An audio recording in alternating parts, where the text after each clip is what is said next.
오늘은 역대하 6장 32절부터 42절입니다. 그 중에서 36절부터 39절까지 읽겠습니다.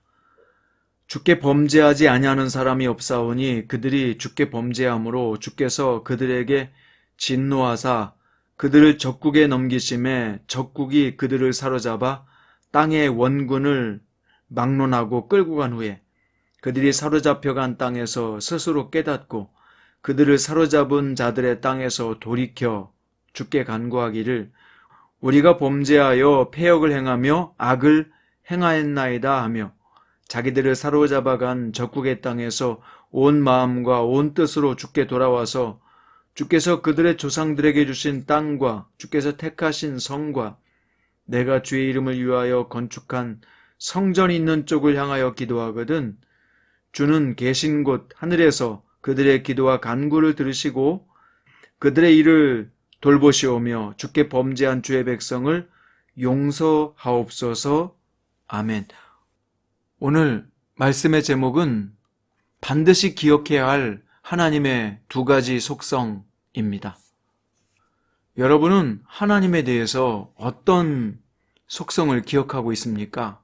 우리가 반드시 기억해야 될 하나님의 속성은 어떤 것이 있을까요? 본문에서 솔로몬 왕은 앞으로 이스라엘이 하나님 앞에서 범죄함으로 당할 환난을 위해서 기도하고 있는데요. 아무리 하나님께서 선택한 백성이라고 해도 범죄하면 하나님께서 진노하사 적국의 손에 넘기시고 끌고 가는 징계를 실행하는 분이라고 고백합니다. 그러나 그 사로잡혀간 동토의 땅에서 고생하다가 자신의 죄를 깨닫고 진심으로 돌이켜 성전을 향하여 회개하거든 간구를 들으시고 용서해달라고 간구합니다. 이 본문의 내용이 우리에게 어떤 가르침을 주기 위해서 기록되었을까요? 이 말씀은 이 시대를 사는 우리가 어떻게 알고 적용하는 것이 올바른 것일까요? 첫 번째, 하나님은 선악간에 분별하시고 징계하시는 분이라고 말씀합니다. 계시록 1장에도 보면 사도 요한이 환상 중에 본 예수 그리스도의 모습을 생생히 묘사하고 있는데요. 그의 눈은 불꽃 같고 그의 발은 빛난 주석 같고 입에서 좌우의 날성검이 나오는 분이라고 설명합니다. 여기 불꽃 같은 눈을 가지신 예수님을 다니엘도 똑같이 보았다고 기록했습니다. 불꽃 같은 눈이란 다른 표현으로 횃불같이 이글거리며 타고 있는 상태를 말합니다. 아주 무섭게 모든 것을 꿰뚫어 보시는 것을 설명하는 것이죠. 우리 주님의 눈을 피할 수 있는 것은 없습니다. 다윗의 고백처럼 주님은 우리 안고 서심을 아시고 마음의 생각과 뜻까지 통찰하시는 분입니다. 주님의 발은 빛난 주석과 같다고 했는데 이것은 강하게 재련된 금속을 뜻하는 것으로 철장으로 원수를 다스리며 맹렬한 진노로 포도주 틀을 밟아버리는 심판의 주라는 것입니다. 역시 입에서 좌우의 날성검이 나온다는 것도 징계와 심판의 하나님이신 것을 보여줍니다. 여러분, 불신자는 죽고 난 뒤에 심판이 있지만 신자는 살아있을 때 징계로 다스리는 거예요. 그래서 잠언서 3장 12절에서 여호와는 아비가 아들을 징계함 같이 징계하는 분이라고 했고 히브리서 12장에서는 잘못했는데도 하나님의 징계가 없다는 것은 사생자여 주님의 친아들이 아니라는 증거라고 말씀했습니다. 즉 구원받은 자가 아니라는 뜻이죠. 성경에 보면 교회 안에도 성경을 지식으로만 아는 바리새인이 있고 쭉정이가 있고 열매 맺지 않는 가지가 있고 함께 맷돌을 갈다 이 땅에 남겨질 생명책에서 이름이 누락된 사람이 있다고 보여주고 있습니다. 성도 여러분, 하나님은 불꽃같이 이글거리는 눈으로 모든 것을 다 살펴보시고 배부와 심장과 행동의 동기와 생각과 뜻을 감찰하시는 분이요 선악간에 분별하시고 그에 따라 보응하시는 분입니다.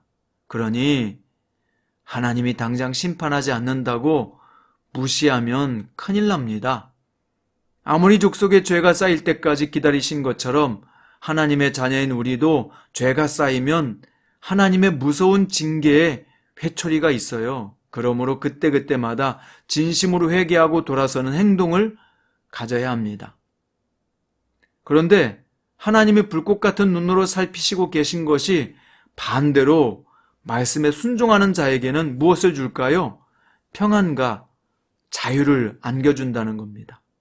하나님이 다 보고 계심을 알기 때문에 그저 하나님의 판단에 맡기고 자유를 누리게 되는 것입니다.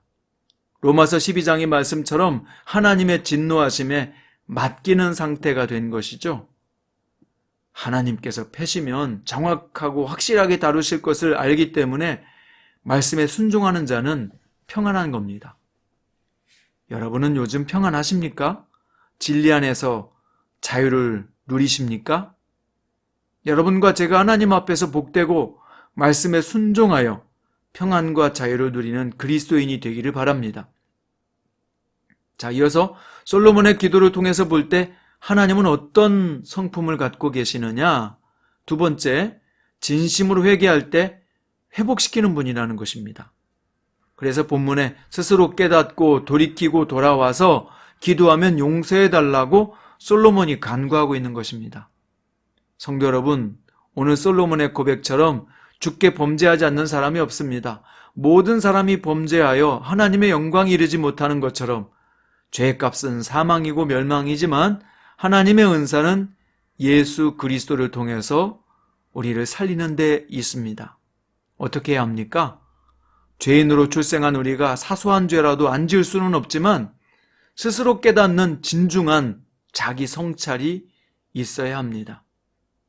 무엇을 잘못했고 무엇을 어겼는지 주님의 말씀과 성령의 음성을 듣고 돌이켜야 합니다. 그리고 자백하고 은총을 구하면 주님은 하늘에서 듣고 응답하십니다. 우리 죄를 자백하면 우리 죄가 주홍 같을지라도 눈보다 더 희게 하시고 먹보다도 더 검은 우리 죄를 깨끗하게 하시는 분입니다.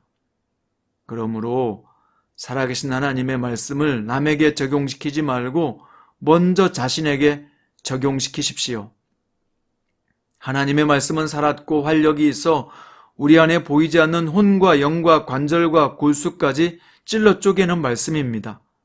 이 말씀을 먼저 자신에게 적용시켜야 합니다. 아, 내가 잘못해서 그랬구나. 내가 불순종해서, 내가 기도하지 않아서, 내가 헌신하지 않아서, 내가 주님의 뜻대로 살지 못해서 그랬구나 라고 먼저 말씀을 자신에게 적용시켜야 합니다. 느헤미야가 조국 예루살렘을 위해 기도하다가 조상들의 죄까지 다 회개하며 용서를 빈 것처럼 우리도 폭넓게 회개하며 기도해야 합니다.